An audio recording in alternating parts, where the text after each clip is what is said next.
Listen up, this is probably the most important lesson you could ever have in life is the tale of two rulers, two queens, two kings. One's the true ruler and one's the imposter. So these two rulers in our life are the egoic mind, which is the imposter, and the everything mind, or the everything spirit, or the higher self. So the throne of your life is your body. So which spirit are you inhabiting? Are you inhabiting the spirit of your higher self, the one unified with the world around you, the truest self that you can experience? Or are you in the egoic mind, which judges, and rather than observing and experiencing and loving, judges and concerns and worries? So this is a lesson that will bring more light to everybody's life. Just this morning in my meditation class I'm teaching, and it's always for everybody's needs in the class. So going into the meditation, I was feeling upset, I was feeling off, I was feeling some type of way.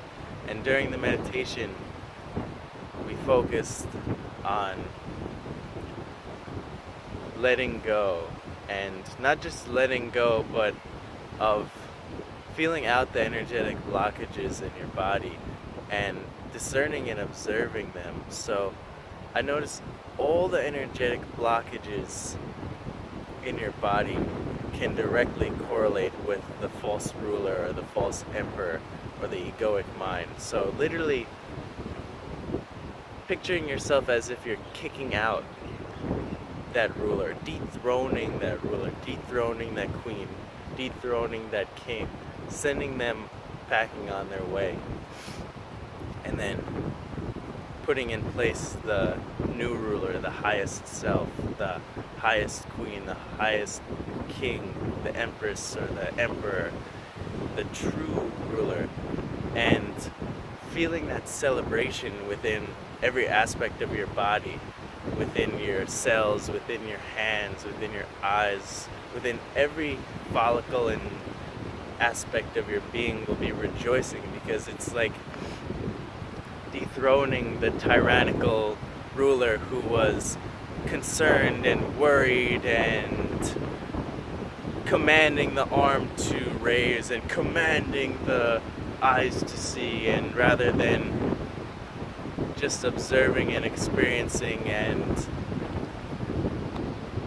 pondering how to bring up the greatest kingdom or queendom, the egoic ruler is tyrannical and saying, how can I manipulate? How can I change the world to suit my needs or my desires?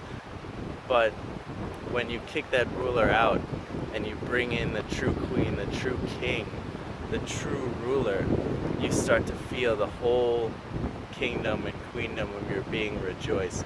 Every part of your being is now working for you, because it's a just ruler, and it's not a tyrannical ruler, it's a just and unified ruler. Just this yesterday we had the celebration of Martin Luther King Jr., a true king, and fitting and synchronized that that's his last name, because he was that true highest self-ruler. He was not out on the podium because he wanted just to go to fancy places and do the things that he thought he couldn't do at the time. He was looking for the unification. He was working through the highest self, through the true king. And that's how he was able to achieve not just his goal, but the greater goal. And you see now the result of that dream, the result of that highest self dream. And you too can bring that into your life, and that's how you fulfill and activate your full potential, is this true ruler,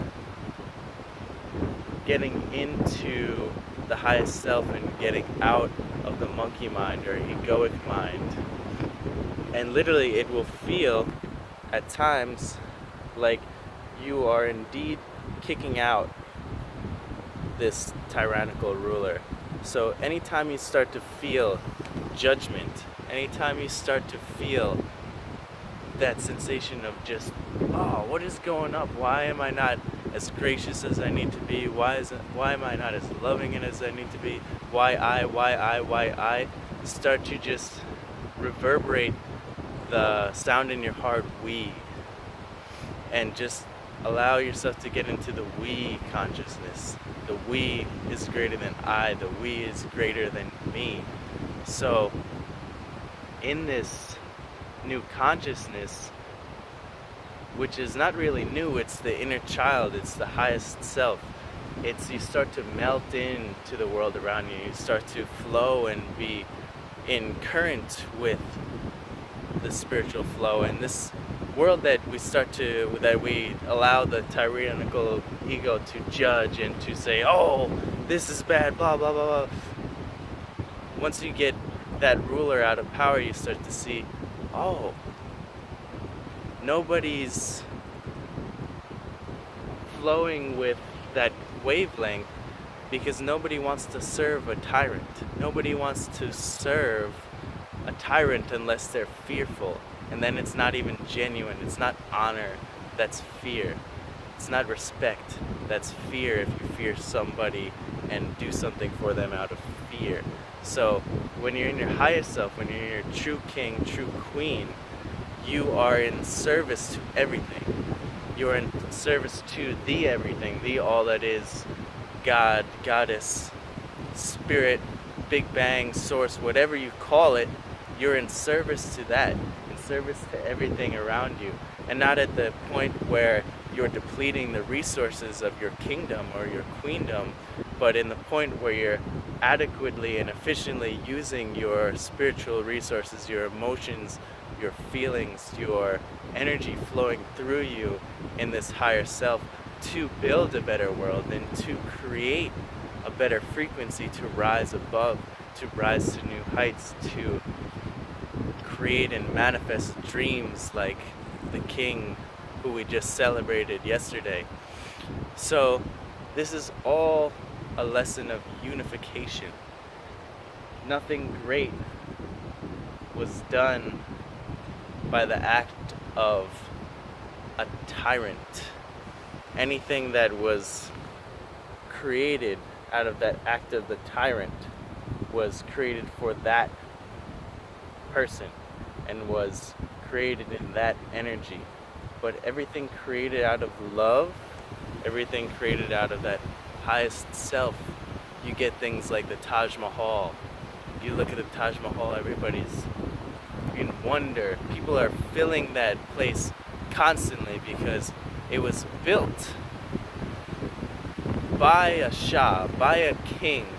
But at that point in Shah Jahan's life, he came to the realization that all the women, all the harems, the crystals, the jewelry, the power, the armies was worth nothing when he lost his love, when he lost his wife.